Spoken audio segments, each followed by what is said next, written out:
mCaffeine and Hyphen together have annual gross sales of 1,000 crores. That's what they've hit. Tarun Sharma, co-founder and MD, mCaffeine, a new age entrepreneur who has taken a single ingredient, coffee, and has built a personal care brand out of it. We scrapped the first version of mCaffeine, which we built for 2 years in November 2018. Capital corrupted the ecosystem. We thought things can be bought by capital. We thought capital डालेंगे तो remove हो जाएगा. We thought capital डालेंगे तो offline बन जाएगा. The Effup, which I'm trying to mention, that we have raised capital in this Effup. We have raised more capital than what we needed. Maybe we would have raised 70, 80, 100 crores. Because when you brought sort of Kriti in, how would you do it differently? I mean, if there's anything to do with a celebrity-led brand. We have two brands. One is celebrity anchor-led and one is not. Level of forgiveness by the consumers is very, very low for the celebrity-led brand. I would also imagine, right, it comes very easy. It's a celebrity. Why do you launch a brand? Celebrity will have to prove 10x more why they are doing it. Not every celebrity would be able to pull off a brand. There were 87 celebrity-led brands in the country in the last 10 years. You won't be able to name 10. Everyone always wants to know what a founder makes, right? So I think my salary is... Hey guys, welcome to Founder Effups. This is the show where we speak to several founders across industries to talk about the failures that they've gone through in their journey and the lessons that we can learn from it. Today, I speak to the founder of mCaffeine, a company that is by far one of the fastest growing D2C brands in the beauty, skincare and body care segment. And I speak to Tarun Sharma, who's the founder of mCaffeine. Now, mCaffeine along with Hyphen, which is a sister brand, together bring in annual sales of almost 1,000 crores. And it is one of the few beauty brands that is actually profitable at the net level and is on their way to go in for the IPO route over the next 3 to 4 years. So we speak to Tarun about his journey, what he's learned along the way, and what you should do and not do if you want to build a D2C brand. Let's go ahead. Tarun, thank you so much for joining us on Founder Effups. Thank you so much, Sonia. I'm slightly excited and more scared because the title of the show is Founder Effups. Let's see how that goes. So Founder Effups is perhaps something you're used to, right? Because there's so many Effups that founders make along the way. 74 per day. But you know, I mean, first of all, for the uninformed, mCaffeine and Hyphen together have annual gross sales of 1,000 crores. That's what they've hit. So that's what I meant when I said that it's one of the fastest growing brands in India today. And not just that, it's one of the few profitable skincare and body care brands in India today. So hats off and kudos to you guys for that. Long way to go. Long way to go. Long way to go. But you know, this is the first time I'm interviewing a founder who's also a comic. I love comedy. I love comedy. I don't do it professionally because it's the world of comedy can go anywhere. But I think the full-time business building has taken up everything. But my heart lies in comedy. If I'm not doing this, I would definitely be doing comedy, either writing or performing. So do your employees, your co-workers get to experience some sets? We do a lot of bucker is what we call. We do a lot of bucker. One of the cultural values of the company is humor. Because we believe humor at its core can disarm a lot of tough conversations, right? Be it boardroom conversations, be it the Effups we do every day. And, you know, with teams, they can take the stress of the Effups way too much than they should, right? So humor definitely helps in disarming. So it has become, our board decks has a lot of memes. So when we were transforming the company and we were burning a lot, right? We made a lot of Effups and we were burning about 6-7 crores a month. And we have never burned that kind of capital, right? 100 crores a year. So the board deck which Vaishali showed to the board while transforming said that now we are going to look niche se. So all the companies look upar se, right? Everything is revenue, growth, etc., etc. He said the company's DNA is going to be niche se. And there is this meme, niche se dekh, niche se dekh. So the humor is a very, very integral part of how we are building it. And obviously, bunch of better people in the team who can crack much better jokes than what I do. So we would have at least 10-15 stand-up comedians in the. But you know, it's been an interesting journey for you, right? You started off, you're an IIT graduate. Yeah. and you started a salon company. It was like a salon aggregator. Yes, it was Oyo for salons to simplify it, but I think this venture is about 10 years old. First 12 months we did Oyo for salons. So we used to pick up the existing inventory, rebrand it, do a hyper local marketing, but we grossly underestimated the business model. I think one of the things which has constantly happened with us is that we have grossly underestimated a lot of things.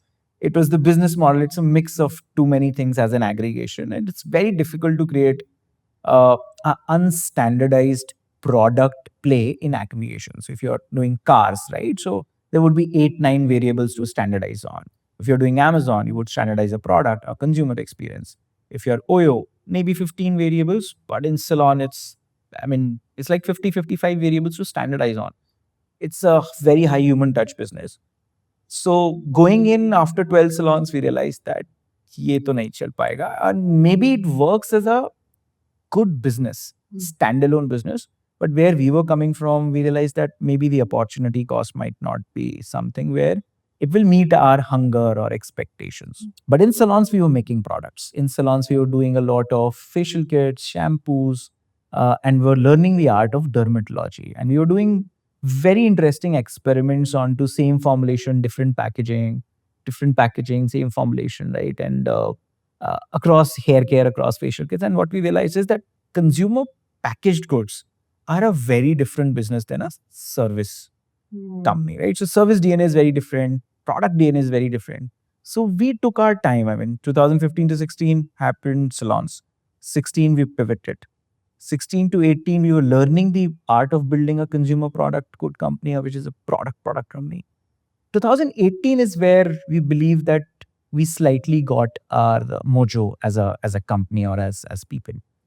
And we scrapped the first version of mCaffeine, which we built for 2 years in November 2018. And I can imagine my investors would be going through sleepless nights because I just called them one night and said, we do close to about 40 lakhs per month. We make 2 lakhs per month. So we are good.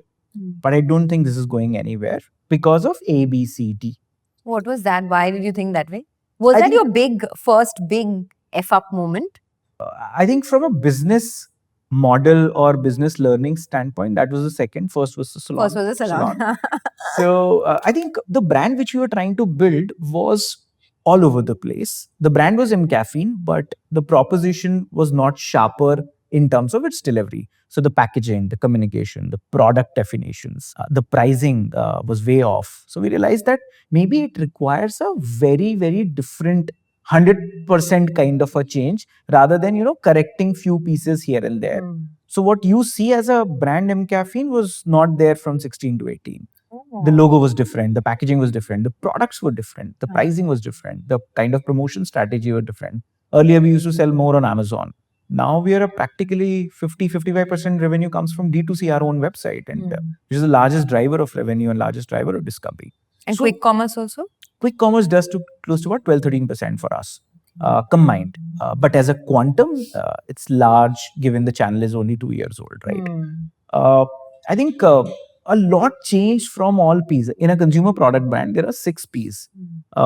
Proposition, product, packaging, pricing, platform, promotions.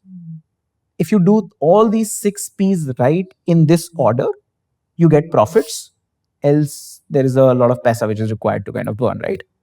We were not doing the right outcome on proposition, packaging, pricing, the kind of product we were making. So I told them that, this 40 lakh sales or 38 lakh sales, I'm going to scrap. And they said, what do you mean by scrap? And this is the second time you're calling us. First, you called us that salon is not working. And we raised about 1 crore. Back in the day, seed capital used to be 1 crore, 2 crores. Now the seed capital can go as much as 30 million. I told them, gave them the rationale and said that we are left with some money and I'm going to borrow some money from my father and I'll make sure that we continue the pivot and do a pivot from salon to product. So this is you were talking to your investors? Yes. So generally investors give you sleepless nights, but this was the other way around. You were giving them... I took one for the team. But I think these angel investors were pretty supportive. I have close to about... I have a very large cap table. We have close to about 96 investors. about 48 of them are entrepreneurs. So they understood where I was coming from. Obviously, it was a journey. 2015 to 16, we did salons and we said, not working. 2016, I said, I have the money, but I'm going to pivot. Then we said, what we were building for the last 2 years is also not working. They said, karna kya chahte ho? So I gave them the rationale and said, everything is prepared. I'm going to just scrap this product list and the stock. I'm going to launch a new version of mCaffeine. In the second month of the new version of mCaffeine, we did 60 lakhs of revenue.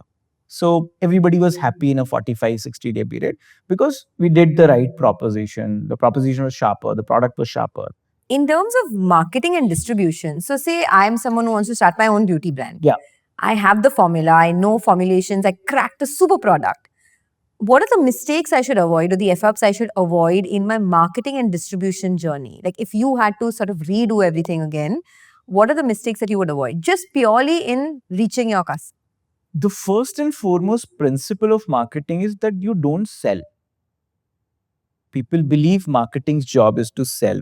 Marketing's job is to tell the story. What's the product? Why we have made it? Why there is this 10,000th brand creating a serum? Why is it serum effective for you? My serum is not effective for maybe 10 crore people. Our serum will do really well for maybe 1.2 crore people in India. That's the authenticness of that serum. That's the authenticness of my sunscreen.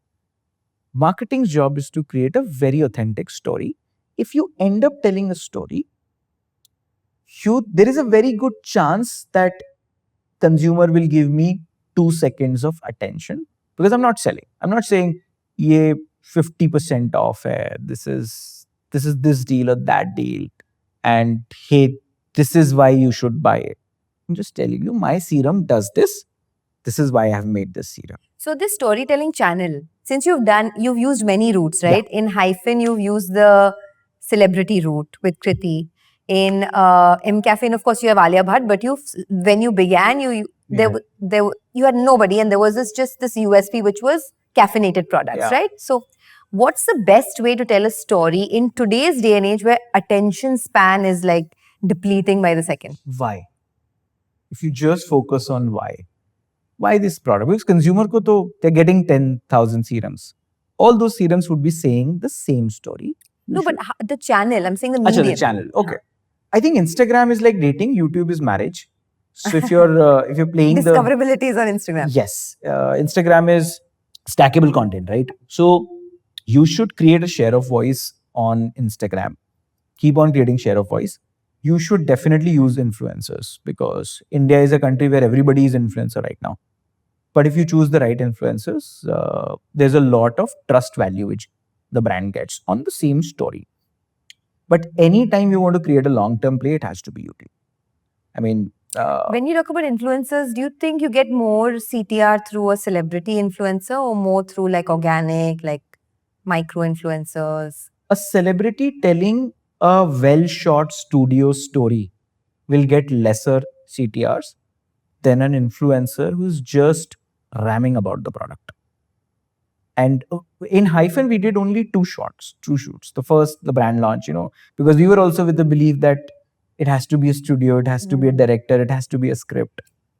And then Vaishali came back with some data and said, maybe this is not working. And then we told Kriti that, Kriti, we don't think it will work. And then Kriti said that let's do one more time because, the celebrity world has always lived in a well-shot video because that's how ads got created. Exactly. So July, we did the first. November, we did the second. And this is November 2023. We have never booked the studio. I mean, whatever simple shoots happen at Kriti's place or our place. But I think it is as simple video wherein you're telling the authentic story. So celebrity with a well shot will never get the CTR is our belief. Maybe it's stronger. But no, I agree with you. As a consumer also, I tend to be a little wary of celebrity actress-led products. The guards are so up. Because, I mean, they are so premium, right? Yeah. Their life is so aspirational. Like you would expect the products to be just marked up. Yeah. That's why in Hyphen, the pricing is right at the center of the pyramid. Mm-hmm. It's like your any non-celebrity brand. Because if my co-founder is a celebrity, what does it have to do with the product? Whatever I put in the product is what I charge for. I don't charge for my co-founder who is also a famous person. Pricing principles are always, 101. If I've put in 10% of a salicylic acid, there is a cost to make it and there is a markup basis the industry standards. Nothing to do with whether my co-founder is, whether Tarun Sharma is building it or Preeti Sanon is building it or Vaishali is building it. That's the biggest problem with celebrity brands. Celebrities are charging their brand value in the product, which is not delivering the efficacy which it should deliver at that price. And hence, we have always priced it right. Proposition is sharp, nature plus science. Packaging is also good. Product is very well tested, very well accepted. Pricing is right. And we believe that on top of it, exceptional execution by our teams to make hyphen, whatever it is. But on the marketing side, we still kept it. Preeti is in her veranda, generally using her lip balm, and Nupur would shoot a video and send it to our team. Guys, will it work? And we'll say, this will only work. Nothing else will work. So she would go to an IFA, she's just chatting with her makeup artist. She will start using her serum. Somebody will shoot it. So it's just BTS content in a way with the celebrity. That works. That works. Okay. Front face, authentic, works. And what is the gross margin that you guys have? We have close to about 74, 75. Wow. Yeah. We don't do discounting a lot. So traditionally, you would sell to a distributor, stockist, and the retailer. We do D2C business. D2C, you don't pay any margin because it's your website. So that's the incremental advantage we get. But if we sell on an offline channel, our margins would be same as any other company. Because it's D2C. But you are going offline, right? No, we are not. Not at all. We went biggest F up. Let's talk about that. Okay, why did you say biggest F up was going offline? Because I thought now everyone's looking at omni-channel as a play. To each their own. For us, it was the biggest F up. We believe digital companies have this incredible power to go to 18,000 pin codes, 20,000 pin codes over a click of a button. 20,000? Pin codes. Pin codes. You can deliver them, right? Yeah. And that's the biggest weakness to go offline, because one pin code won't be denser. If I have to sell in Juhu, how do I make sure that there's enough demand for my sales officer to get the salary back? I have to make money. The principal rule is I have to make money. Yeah. In online world, I can sell anywhere. But if I keep on selling anywhere, all my pin codes will have certain level of sales. Correct. But my Juhu won't have 150 customers a day. And at, let's say 150, I make money. How do I make sure that those pin codes are denser? You would go offline to acquire a lot of customers. But since I don't have existing demand, I have to create demand. Right? If you don't have existing demand. If you don't have it. In that pin code. Correct. Because this guy who's selling the products in offline stores can travel only 10-12 kilometers because it's a physical constraint. He can work only 9 hours. In digital, I can sell at 12 o'clock in the night while my team is sleeping, right? So there's structural differences in these two channels. But if I have to generate demand, I have to invest money in marketing. If I invest, what is that unfair advantage I have where my product will get pulled up by a consumer from the store? I need to be priced right. But India retail doesn't work beyond a certain price point. 99 is the sweetest price point for a lot of things. 10 rupees is the sweetest price point for food companies, right? So it becomes incredibly harder to push a lot of sales. But if you want to do offline in an online way, you would push a lot of sales. Offline is more about pull, to create that pull. But to create that pull, the pricing has to work. The product definition has to work. If a sabun gets sold in a store, how do I think I would be able to sell a premium body wash? 600 right? rupee So, sunscreen. And hence, offline has to be slow, measured, one pin code at a time, one geography at a time, one shelf at a time. So we did expand our offline aggressively. We realized that this is not the right way to build. So we rolled back very quickly. We lost a lot of money. When was this? This was in 22 and 23, 2 years. So it was a bleeding business. Teams also were not executing it right. So wrong strategy, bad execution ended up there. Now we are very clear that we will go in a very measured way. offline will get built over a decade. We are happy to build over a decade. In that process, we don't want to lose money. We don't want to do anything which is for the next round of funding. Lot of brands have this, will have this pressure of, we have raised at certain price, we have to raise at another price, we have to show some revenue, so let's go offline. We did that mistake, and I don't think we are in that headspace now, because now our runway is infinite. We are profitable, cash flow positive, high growing. So we will kind of marry the nature of the channel. So we'll not try to distort it that chalo, let's pay the sales officer more incentive, let's pay the shelf more marketing visibility. Doesn't work. So we were talking about business F-ups, right? Ji. You said one of your biggest business F-up is on the move offline, which Ji. you kind of pulled back. Yeah. What else? Where else have you made a big F-up? And, if you had to do it all over again, it's something that you would avoid. So in 2022, we raised a lot of capital. We're typically not the capital guys who would raise a lot of capital, because we believe that it is consumer, category, channel, then the cash out of it, and then the capital you raise outside, right? So we believed that we love to raise from consumers in the form of revenue, right? But we went out 2021, the money was super hot, right? And everybody was getting a lot of inbound interest. We also got a lot of inbound interest, and we raised close to about 200 crores, right?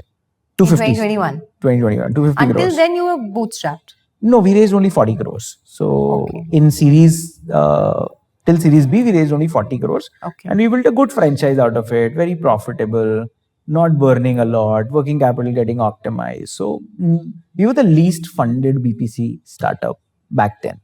Then came the time we raised capital. And the biggest mistake I think we keep on telling ourselves, during all these times, right? Founders are the most optimistic guys, right? Yeah. We have to be. And we keep on telling a story. And that story then becomes real in our head. So we started telling a story that mCaffeine is a very good body care brand.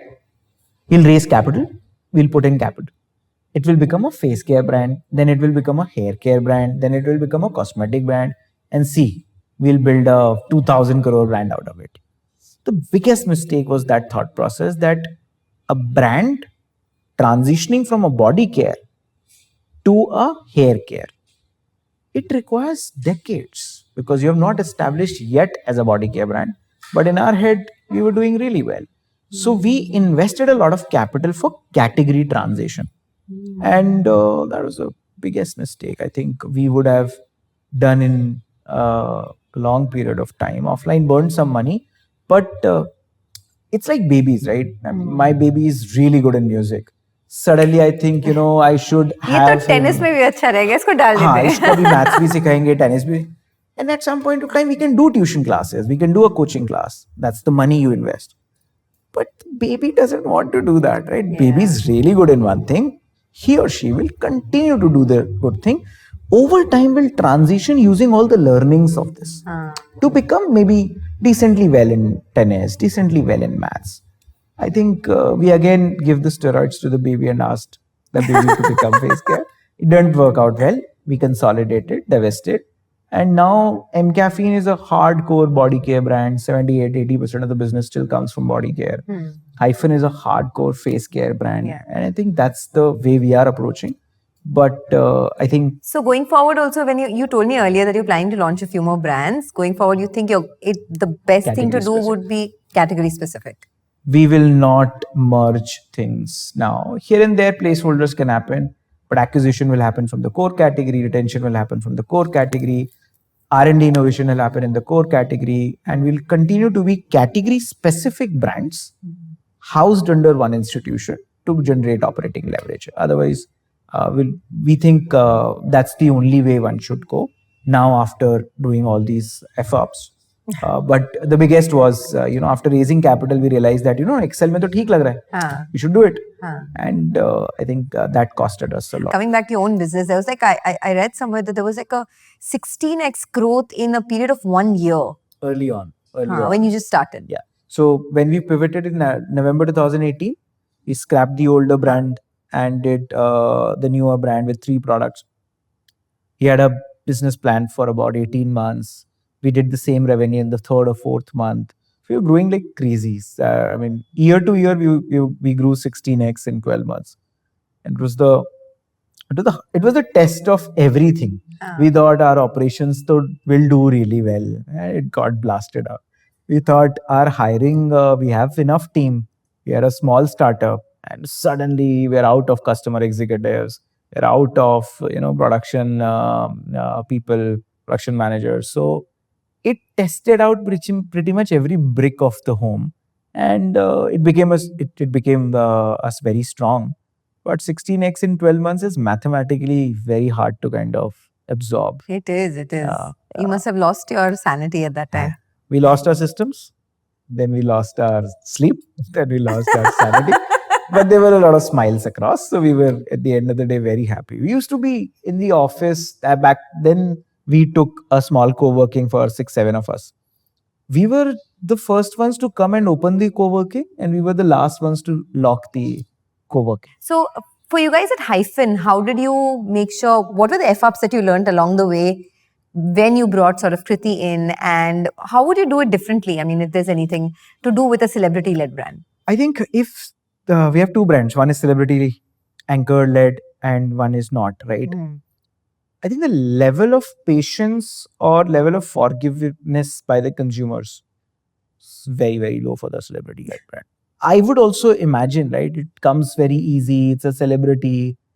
Why do you launch a brand? Celebrity will have to prove 10x more why they are doing it than me.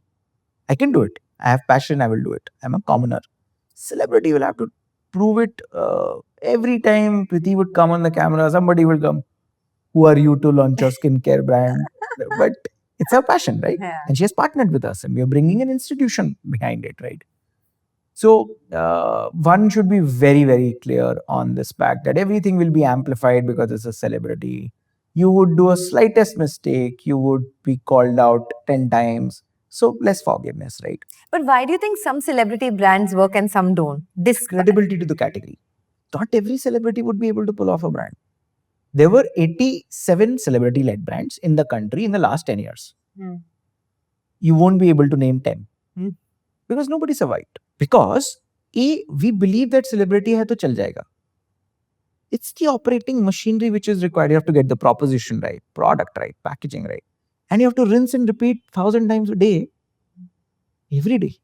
Tabhi to brand ban payega. Because consumer, beyond that first 3 seconds, really doesn't give a damn about kaun hai ye brand. Okay, talking about culture, right? I mean, of course, you were telling me earlier as how humor is such a big part of the culture in your organization. Yeah. Let's talk about cultural F-ups, because I do know that in every startup, and whichever founder I speak to says that, culture is everything. Because of just, how you start so small, and if you don't have a good culture, we don't have good systems in place, then it's very hard to scale up, right? It's not like a large organization. But you tell me, what are the cultural F-ups that you've made along the way? We messed up a lot in hiring. Lot. We over-indexed the resume more than the person. One of my mentors told me that the day you will look away from the resume and only talk to the person, maybe your hiring will get right. And I said, कितनी आसान बात है समझने के लिए. I have understood it now. And this is what, the 7th year of that advice. I've still not got it right. I still would look at the resume. I would still look at the background, etc. When I say that we have looked over resume a lot, over-indexed on it, I think we looked at the profile a lot. Somebody has worked in that institution, somebody with X many years of experience. They're exceptional people. The people we hired were really good, but not for our system. Why? Because we needed a lot of builders. These guys are managers. These guys can manage large revenue. My valuation is what the revenue they used to handle, right? So maybe they're really good at managing stuff, but not building. Building would require unfair optimism, exceptional problem-solving skills, highly unstructured. You should be okay with chaos. I mean, subah utke, everything can crash. You should be really okay with it, right? And you will still sleep peacefully. I think that DNA in our assessment got missed. And reversing a hiring mistake is the priciest, we believe, because it's like value system, right? In our parenting, if we go couple of years bad in parenting, it would take a lot of effort for our kid to get reversed on it, on all the bad things he or she would have learned. So that is one. So I think founders are entrepreneurs. And also, you guys are what, 5 founders, right? Yeah, 5 co-founders, right? So I can't imagine what is the dynamic to have, because not too many companies have 5 founders. Yeah. So how does it work? I mean, is there a lot of beef between the founders? Is there a lot of like fights, a lot of like arguments over decision Fights, making? arguments, yes. Fights, argument happen. Well, it should happen. Otherwise, It should, huh? everything will become too comforting. But what we have structured ourselves is that Vaishali looks at the entire front end, I look at the back end. And I work very closely with Saurabh, Mohit and Vikas, who are exceptional in delivering what their departments deliver. But at the same time, I think we are all matured enough to understand we can take vetoes in our department if we have conviction. Our base rule is who is putting the neck on the line. So there is no ladai there. If I believe this product has to be launched and I believe this will work, and I have rationale, we can fight over like 2 hours. But there will be decision paralysis, right? Nobody is taking a decision whether it should happen or not. I lead product, I will put my neck on the line. And I'm okay to chop off my head because that's conviction, right? But at the same time, it cannot happen that we are decisionless because we are 5 people. Democracy works till the time where we are trying to build to a decision. But if there is a decision to be taken, I mean, Saurabh would have taken a decision to expand our warehouse during COVID. It was his decision. And he went ahead and did it flawlessly. Who am I to tell? So I think amongst the 5 of us, friction comes when there's no action happening. If there is action happening, that's okay. We fight over our views of building the business, but we believe nobody would know outside the room whose view was it, wherever the decision landed, right? And third, we are very clear on decision making, delivery, right? So as a culture, we want to build a sports team. We don't want to build a family. And people used to hate me when I used to tell that in interviews. Tarun, what kind of culture are you building? You're building a sports team. Aren't you building a family? No.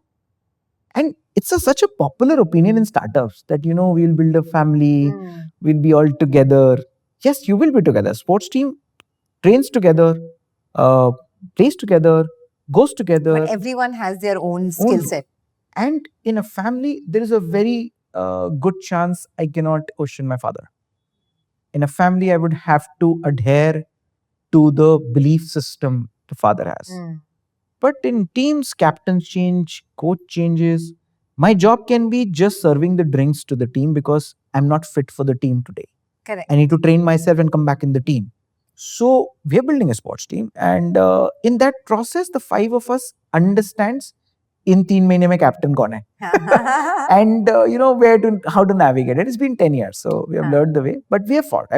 Me and Vaishali particularly fight a lot. Any funding F-ups that you've made that you'd want to talk about? Funding Effups you would have made. You've made already. I mean, you've raised money a lot, right? Yeah, we've raised about 300 crores. We got rejected a lot initially. The first round, we would have got rejected by 116 people. What? It used to be, aaj ek nahi reject kiya. The joke used to be, how many times have you been rejected in a day? And I was out every day with my laptop raising money, 5 lakhs. Why were you guys rejected so much? Because we were doing caffeine based and people realized and awareness nahi tha. Awareness nahi, and people said, why would somebody buy caffeine? I said, see the research, see the psychology, millennials, haldi chandan is not for them, it's caffeine, they live over caffeine. And people used to just stare at me. Kya bol rahi hai? This all French to me. And at that point of time, demonetization hua tha. So one of the angel investors who's not on the cap table asked me, what if, and we were sitting in Starbucks, what if government bans caffeine? I said, then we won't be sitting at Starbucks. I thought it was a good joke in my head. But he said, no, that's not going to happen. No, that's what I'm telling you. That's not going to happen. So it's risk-free. Obviously, it's an early stage risk. But met all sorts of people. But I think one of the, I won't call funding efforts as such. We have not taken money from the people we never felt comfort from. So one of the gentlemen whom I respect when I used to talk to him. He was with an opinion that if I put in 10 lakhs in your company, the moment I call you, you should come. I was like, sir, this money is for the company. Imagine what will happen to me with the same philosophy if somebody's putting in a crore. I'll have to just stand outside their door and work. Ki kab bula le, pata nahi chalega, right? So we've never taken money wherever we have never felt comfort. I think one of the Effups I would call is that we have raised more capital than what we required. The biggest. I was going to ask you that, but I didn't know if that was your feeling as well. I mean, we should not have raised so much capital. Why do you say that? Capital corrupted the ecosystem. We thought things can be bought by capital. We thought capital डालेंगे तो category move हो जाएगा. We thought capital डालेंगे तो offline बन जाएगा. We thought if we will, put in capital and expand our leadership team, we did hiring Effups as well. So capital, अगर capital नहीं होता तो we would not have went in these places, right? If I don't have capital, why would I? Capital constraint brings in a lot of good character. We would have still raised capital and put it in the bank and locked it. You can do that, right? You can create the war chesting. I think the Effup which I'm trying to mention, that we have raised capital in an Effup. We have raised more capital than what we needed. Maybe we would have raised 70, 80, 100 crores. Because if I raise 1,000 crores, will you shower 3 times a day? No. The market will move at its own pace. Absolutely. So in food, in retail, it happens otherwise, right? If you're a Flipkart, if you have $1 billion and if you get $3 billion, you would go out and acquire as much as customers. You would acquire as much as warehouses. There are some spaces which are winner takes all, right? Beauty is not that. Beauty is not. D2C is not. Consumer products is not. Give me a brand which owns 70% of the market share. None.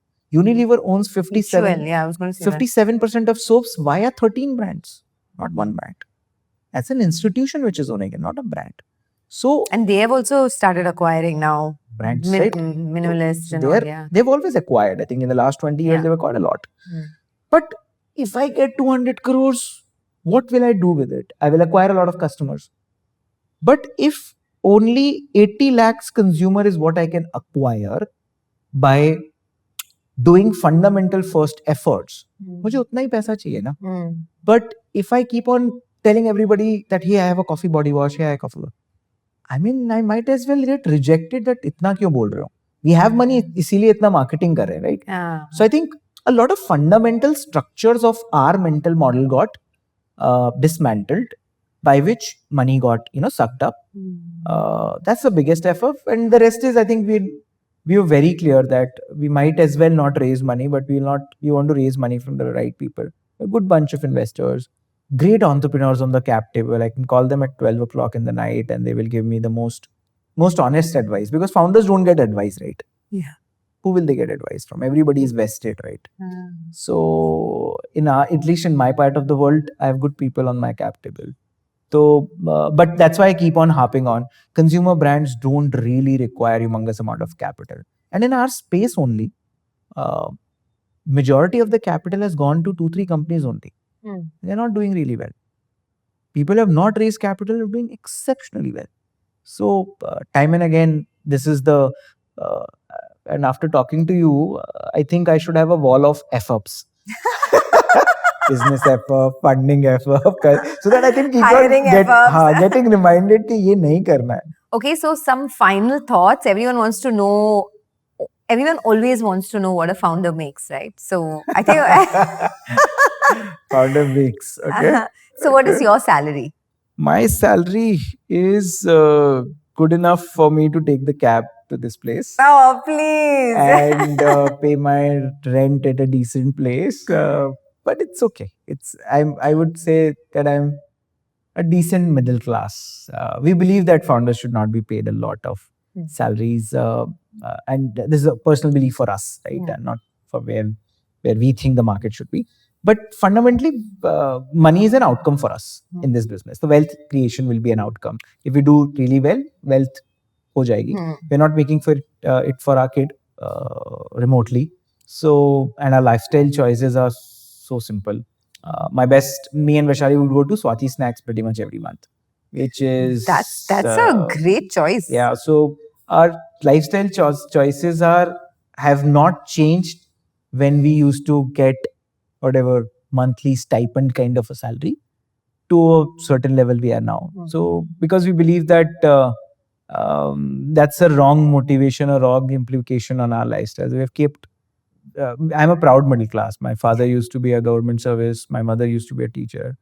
तो हम बहुत ही glorious middle class life से रहते हैं कि बेटा auto क्यों लेना है कैब क्यों लेना है ऑटो ले लेते हैं my father and mother still in that zone we are also very in our head we are very middle class and hence we keep our requirements to that extent we believe that salary से उतना हो जाता. Acha. But do you invest? Do you invest your money in? Me and Vaishali would invest. Acha. We don't have a Markets? formal. We do mutual funds, stock, gold, but most of our time spent will be with the startups. So we Okay. would have invested in close to about 20 now. Oh, interesting. Half of it are dead. Band ho gaye. Because it's the most riskiest. But that's the way it is, right? You Yeah. invest in 50 startups and maybe one or two One work. or two would work. So we believe that we are happy to cut a check to an entrepreneur than to cut a check for EMI of home, maybe. So we are with that belief that we would want really to work with entrepreneurs because the selfish reason is that we learn a lot. It's an expedited MBA in that industry, right? If you have met the right founders. Second, we believe there are some things that founder level which we believe the ecosystem should do, right? I mean, how should the founder right should be structured? How should founders protect themselves? Ecosystem has grown, right? From 2008 to 2028, ecosystem has grown. And we believe founders needs education. One should not do a royalty deal with investors. One should definitely protect their rights from day one and create that precedence rather than, in a small room where you don't have the knowledge, there are lawyered up funds. So we believe that we should help founders both in business and making sure that they are running place right. So hence angel investing becomes the one place we should be in. So we do invest very actively, and that's where we invest time as well. So any investments that have worked for you in startups? So couple of them has really worked. We invested in a company called Bartisans, which got sold to Tilak Group, Tilak Industries. It was in cocktail mixers. That was a long-term bet because cocktail mixers, it will take time. Pulmonas is one of these investments which is doing really well. Jewelry. Yeah, so we took a big bet there. We cut the largest check in that round, and a lot of Shark Tank maybe they came and they. I think Ritesh and Namita participated. It's the Shraddha Kapoor. Shraddha Kapoor. Yeah. She owns. So we have a thesis on operator-led, celebrity anchored. So our money goes in there. Then there is a tech company which is doing really well. 3-4 are doing really well. Let's see how that goes. Baki ke sab do 10 are officially written off. I've booked the losses. Okay. But that's how we want to manage our money. More towards things where we want to compound and leverage on. Markets happen. I think there is a team which keeps on doing this stuff. Every 3 months we look at it. Money is well taken care of. Tell me a little bit more about, since you have talked a lot about mental health also in the past and talked a lot about humor, adding humor to, a stressful situation. Tell me a little more about that. Have you been through some mental health challenges? Is it something that you have overcome? I'm sensitive to the topic. I think I take care of my mental health. I spend time with myself when I'm stressed out. There are people around me who would help me. But more so, I have a bunch of people whom I've seen going through a very, very tough time. So over time, physical health was taken care, but mental health, lack of sleep, lots of work, and more so, a lot of reasons which were outside their control, right? So I've seen a lot of people around me who have gone through a very, very tough time. So I believe that we are in this position of influence if we have built a certain size of the company. Can we tell our 200 people that mental health is important? Can they tell few more others? What should we do? We have all the panels. We have a company which works very closely with us. But that's rare. Not too many corporates or not too many startups do that. I think it's more for startups it should be done, Yeah. right? Because it's super How chaotic. high It's very stress high, environment. right? If I've taken a therapy session, I would be very open about in the lunch. That yaar, I thought nahi samajh mein aa raha tha. I just went and booked and then started making fun. Ki, yaar, how much do they charge, man? मेरा तो ऐसे ही सही हो जाएगा, right? If I have some thought which I cannot get rid of, right? But just by having that conversation on a long lunch table and people seeing that he's the founder, he's the CEO, why is he open about it? Because people are very hush-hush about So all they these things. normalize it. Yeah. So first is starting the conversation. Second is being around them. And if they really want expert help or professional help, we have partners who work very closely with us. But it's very progressive of you, I must say, because it's very rare also. And it's this understanding, this awareness, evolution is a big thing. Okay, a quick rapid fire with quick answers, but honest answers. 100%. Saver or spender, which describes you better? Spender. What's the stupidest thing you splurged on after mCaffeine took off? Took a business class flight. Wanted to experience it. One piece of startup gyan you think is totally BS? You will be not your boss.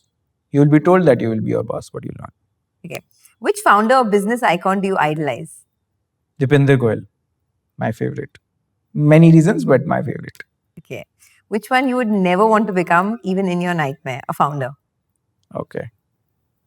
Elizabeth Holmes of Theranos, maybe. Yeah. Dodged that question well. If not building mCaffeine, what would you be doing with your life? Comedy, writing or delivering, but studying philosophy and then doing comedy. Okay. And finally, one piece of advice to the young founder who's starting today. Do it for the love of building. Have a lot of grit. Rest everything will fall along. Thank you. So hats off. Thank you. Thank you. Well, I really enjoyed hosting this episode because there was so much to learn from. A couple of key takeaways for me. One, when you're building a D2C brand, the one person you need to listen to is your customer. No one else, not your board member, not your shareholder, not your employees, but it is your customer. The second is whenever you're scaling a D2C brand, you don't have to necessarily go offline. So that was the big F up that mCaffeine made, where they decided to go offline. It didn't work out, and then of course they scaled that back. And the third is hiring. When you're hiring people in your startup, you need to not just look at the resume, but look at the person and their skill sets as well. So these are a couple of key takeaways. I hope you enjoyed watching this episode, and all feedback is always welcome in the comment section. We would love to hear from you. But thank you so much for watching.